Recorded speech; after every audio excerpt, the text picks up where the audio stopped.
They brutally murdered their parents. They confessed. They were sentenced to life in prison. But instead of being seen as monsters, they became heartthrobs. In the 1990s, Eric and Lyle Menendez stood trial for the gruesome murder of their wealthy parents. But instead of universal condemnation, they gained something unexpected: a devoted fan base. Across America, young women were writing love letters, fans were attending court hearings, and even today, there are social media groups dedicated to defending them. Because apparently, looking innocent is the same as being innocent. But why does this happen? This is an example of something called the halo effect, a psychological bias where we assume that if someone has one positive trait, they must have others. Attractiveness makes us assume someone is good, and in the case of criminals, it can make us doubt their guilt. This is not just seen in the case of Menendez brothers. Various criminals over the years have successfully gained sympathy despite their grievous crimes, like Ted Bundy, a charming, good-looking serial killer who used his looks to manipulate victims and even gained admirers during his trial.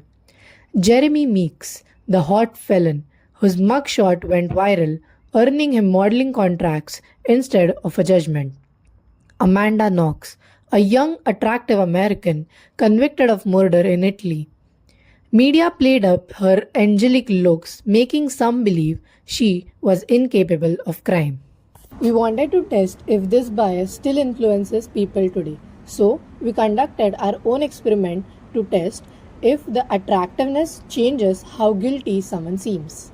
To test this, we conducted a survey-based study. We showed participants two different photos of individuals accused of the same crime. One who is conventionally attractive and the one who is less conventionally attractive. We then asked them, who do you think is more likely to commit the crime? We collected data from a sample of 36 college students, 18 males and 18 females. This convenient sampling helped us gather quick and relevant responses. Our study tested the null hypothesis, in which there is no significant influence of appearance on perception of guilt. We also tested whether gender played a role in null hypothesis, wherein there is no significant difference in criminal perception based on gender. To analyze our data, we used a mix of statistical tests. We used a t-test and a chi-square to see if appearance affects the guilt perception.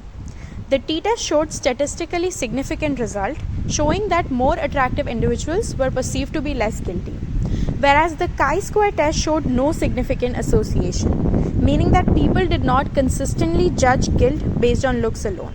This inconsistency in results could be because of various other factors that influence the participants' choices, including Okay, so it was more of an instinctive answer and how the person appears, for example, and it was more like how the person might react or their physical appearance, like maybe somebody is muscular and somebody is not, or their facial expression. Like more the people were smiling, the more friendlier they looked, and the ones who were not smiling seemed like the ones who actually committed the options के ऊपर मैंने जज किया, कुछ किया images पे, जो images दिए.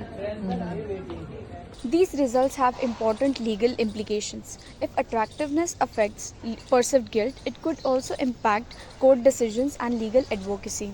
This study highlights the need for bias training in the criminal justice system and objective decision making to ensure fair trials. However, our study had certain limitations. Small homogeneous sample which includes only college students.